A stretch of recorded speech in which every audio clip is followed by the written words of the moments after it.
14 অনুবাদ। ভগবত ভক্তির ব্যাখ্যা করার উদ্দেশ্যে মুনি ঋষিরা মহাত্মা বিদেহ রাজ জনক এবং ঋষভ পুত্রগণের মধ্যে যে কথোপকথনের প্রাচীন ইতিহাস বর্ণনা করেছেন তা আপনি শ্রবণ করুন। ইতিহাসং পুরাতনম শব্দগুলির অর্থ প্রাচীন ঐতিহাসিক বর্ণনা, এখানে বিশেষ তাৎপর্যপূর্ণ। শ্রীমদ্ ভাগবত যেন নিগম কল্প রোগলিতং ফলম, অর্থাৎ বৈদিক জ্ঞান সমৃদ্ধ কল্পতরুর সুপক্ষ ফল। সেই ভাগবত গ্রন্থরাজির পৃষ্ঠায় পৃষ্ঠায় পরম পুরুষোত্তম ভগবান এবং বদ্ধ জীবাত্মাদের মুক্তি সম্পর্কে যথার্থ ঐতিহাসিক বর্ণনা আমরা দেখতে পাই।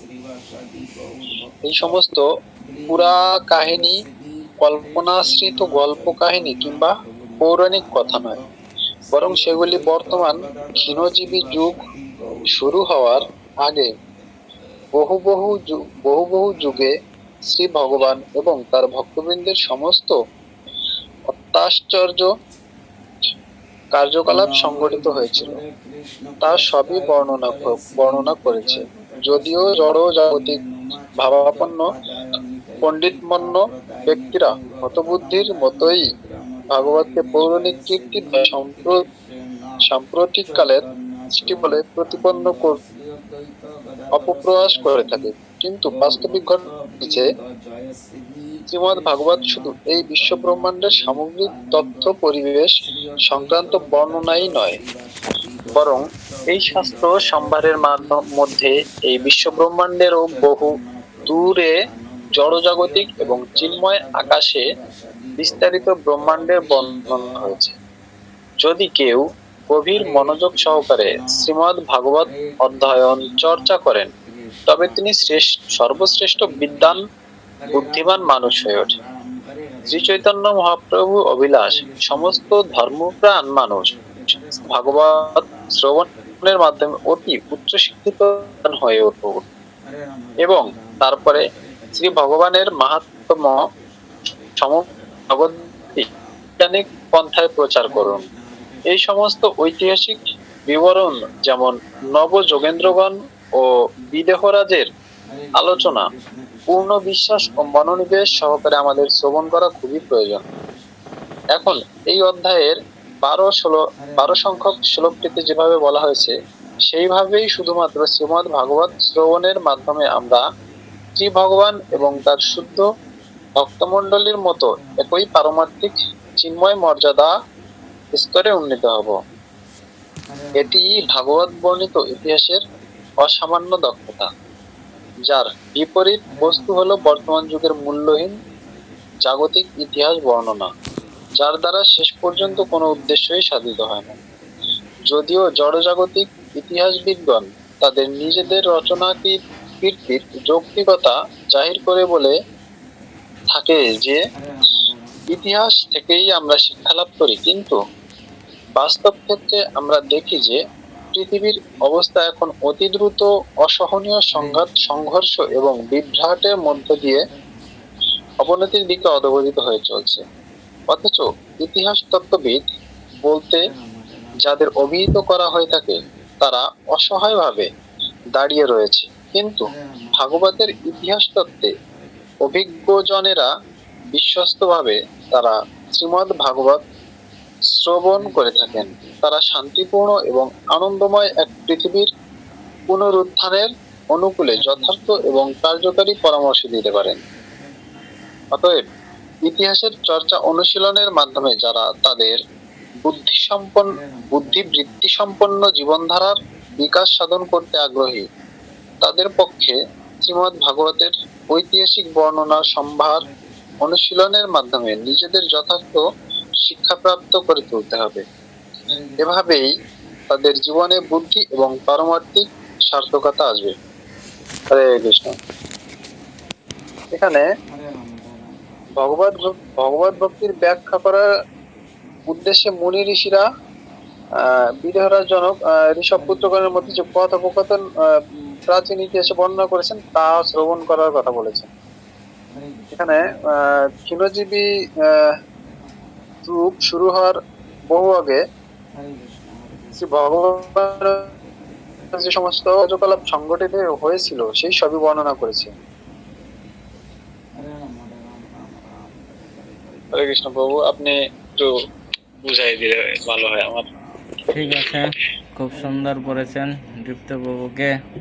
সবাই একটু দীপ্তবাবুকে একটু ভগবানের কাছে প্রার্থনা করবেন, সে যেন আমাদের ক্লাসে কন্টিনিউ থাকে আর পড়ে, আর সে যেন একটু ভালো বলতে পারে, কারণ তার অনেক শিক্ষাগত যোগ্যতা আছে।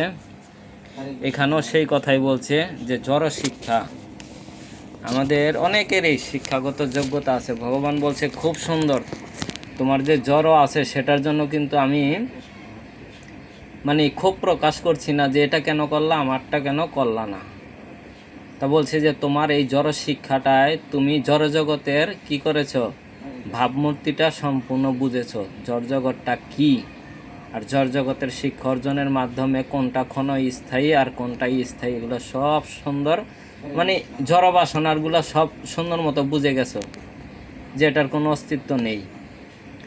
তখন এই পারমার্থিক জ্ঞানের কথা বলা হচ্ছে এখানে। কৃষ্ণ বলছে তোমার এই জড় জ্ঞানটাই কী করো, এখন কনভার্ট করো আমার দিকে, এখন চিন্ময় জ্ঞানটা গ্রহণ করো। তখন এই দুইটার মধ্যে যখন পার্থক্য নিরূপণ করতে পারবে, তখনই কি হবে, খুব দ্রুত ভক্তিপথে চলে যাবে। কিন্তু হচ্ছে কি আমরা এই শাস্ত্র অধ্যয়ন করি না বিদায় হচ্ছে কি এক চিটিয়ে এক ঘেউমি জড় দিকেই আছি, কারণ এটা পড়ছি, এটা বিষয়ে এক্সপিরিয়েন্স আছে যে এটা করলে আমার অনেক কি হবে, ডেভেলপ হবে, হ্যাঁ আমি প্রতিষ্ঠা লাভ করতে পারবো। তা যখন কেউ এই পারমার্থিক দিকে একটুখানি যদি খুব শ্রদ্ধা এবং ভক্তি সহকারে শাস্ত্র অধ্যয়ন করে, তখন তার দ্রুত ভক্তিপথে আসাটার একটা সুযোগ হয়। তা সেই সুযোগটাই আমাদের দীপ্তপ্রভু সেই জায়গাতেই অবস্থান করতেছেন। তা আশা করি আমাদের সাথে থাকুন।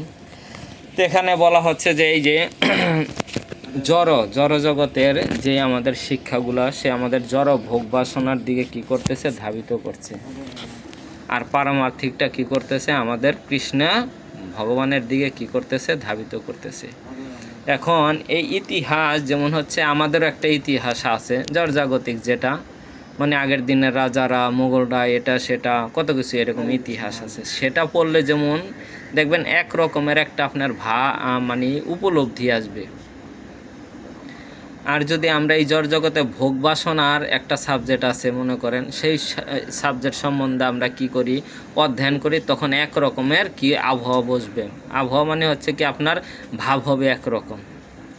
তো এখানে বলছে যখন এই পুরাণ ইতিহাস বলতে এখানে আমাদের কি বলা হচ্ছে, এই শাস্ত্রের গুলা বলা হচ্ছে প্রাচীন, হ্যাঁ ঐতিহাসিক বর্ণনা। আর এখানে কার বর্ণনা দেওয়া আছে, ভগবানেরই দেওয়া আছে, বিভিন্ন মুনি ঋষিদের দেওয়া আছে। সেটা যদি আমরা কি করি, শ্রবণ করি, তখন এক রকমের কি হবে, ওয়েদার বইবে। তখন আরও জানার চেষ্টা মনে জাগবে যে আমি এই ভগবান এরকম করেছে, ভগবান এইরকম রাজ্য চালিয়েছিল, পৃথু মহারাজ, আরও অনেকে আমরা যখন তাদের এই ইতিহাসগুলো শুনবো, এরকমভাবে চলতে পারে।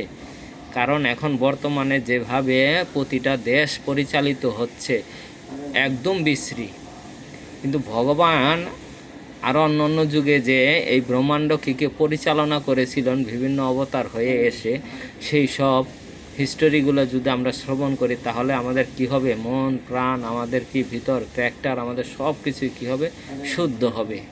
আর শুদ্ধ হলে পরে এখন বর্তমানে যে অবস্থা চলতেছে সেটা আমরা কি করতে পারবো, পুরা দেশও যদি আমরা কি করতে পারি, শোধন না করতে পারি, অন্তপক্ষে আমি নিজেকে শোধন করতে পারবো যে আমার কীরকমভাবে জীবনটা চালিত হওয়া উচিত। তো এখানে চৈতন্য মহাপ্রভু আমাদের কি করেছেন, বলছে কি চৈতন্য মহাপ্রভুর অভিলাষ যে সমস্ত ধর্মপ্রাণ মানুষ কি করবে, এই ভাগবতম শ্রবণের মাধ্যমে কি করবে, অতি উচ্চ শিক্ষিত বিদ্বান হয়ে উঠবে। চিন্তা করে দেখুন, আমরা তো অনেকেই বিদ্বান হয়ে গেছি, জড় কোনো কাজে লাগবে না, মৃত্যুর পরে সব শেষ, আবার জিরোতে নামে আসবে। কিন্তু আমাদের এই চৈতন্য মহাপ্রভু যে কথা বলছে গীতা ভাগবতম আরও শাস্ত্রগ্রন্থ, তা আমরা এটাতে যদি বিদ্বান হতে পারি, হ্যাঁ, আমি একজন বিরাট বড় বৈজ্ঞানিক হতে পারবো। বর্তমানে যত বৈজ্ঞানিক আছে সবই হচ্ছে কি বাটপার, ধোঁকাবাজ। তারা পৃথিবী চাঁদের দেশে গেছে নাম করে, তারা এই সমগ্র বিশ্বে, হ্যাঁ, এত টাকা সংগ্রহ করে এত কিছু করেছে। সবার কি করেছে, কেউ যদি জানতো, সেটা স্বচক্ষে দেখতো, সঙ্গে সঙ্গে কি করতো, গুলি করে মেরে ফেলতো। কিন্তু এই ঘটনা ধামাচাপা দেওয়া আছে, কিন্তু প্রকাশ পায়নি। ধীরে ধীরে প্রকাশ পাচ্ছে, ভিডিও আস্তে আস্তে প্রকাশ পাচ্ছে। তো এখন অনেকের শোক চলে গেছে, যা আমার পকেট থেকে না হয় 3 টাকা নিয়েছে, এর জন্য আমি আর অনুশোচনা করি না। আমরা অনেকেই এখন কিছু হারাইলে অনুশোচনা করি না, যাক চলে গেছে গেছে।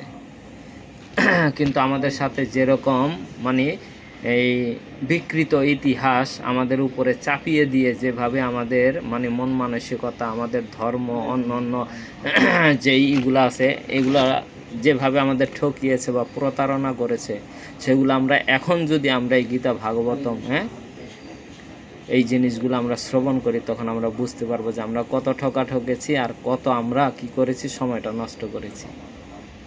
এর জন্য আমাদের কি করা উচিত, এখন এই শাস্ত্র গ্রন্থ পড়ে আমাদের বিদ্বান হওয়া উচিত।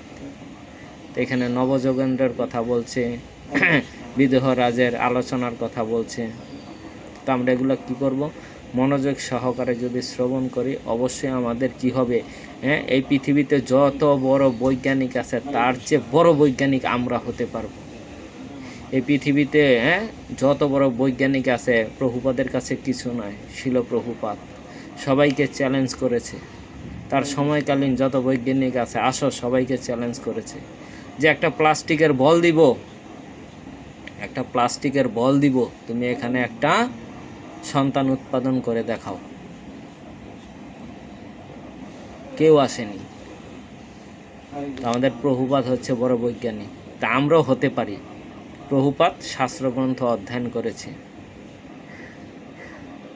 তো এরকম আমরা কি করতে পারি, আমরা শাস্ত্রগ্রন্থ অধ্যয়ন, সময় নষ্ট না করে শাস্ত্রগ্রন্থ অধ্যয়ন করে আমরা কি করতে পারি, আমাদের সঠিক পথ, অন্তিমে কোথায় যেতে হবে আর কিসের জন্য আসছি, কি করা কর্তব্য, সেই জিনিসগুলো আমরা জানতে পারব। আমরা আর অন্য কোনো গ্রন্থ নয়, গীতা ভাগবতম চৈতন্য চরিতামৃত আর আনুষঙ্গিক ছোট কিছু গ্রন্থ আছে, এগুলো পড়লেই আমাদের কি হবে, হ্যাঁ, আমাদের ভগবানের কাছে ফিরে যাওয়ার পথটা সুগম হবে। আমি আর কিছু বলতে চাচ্ছি না এখান থেকে। কারো কোনো প্রশ্ন বলেন। প্রভু, প্রশ্ন না, আমি পড়তে চাইছিলাম। এসব পড়েন।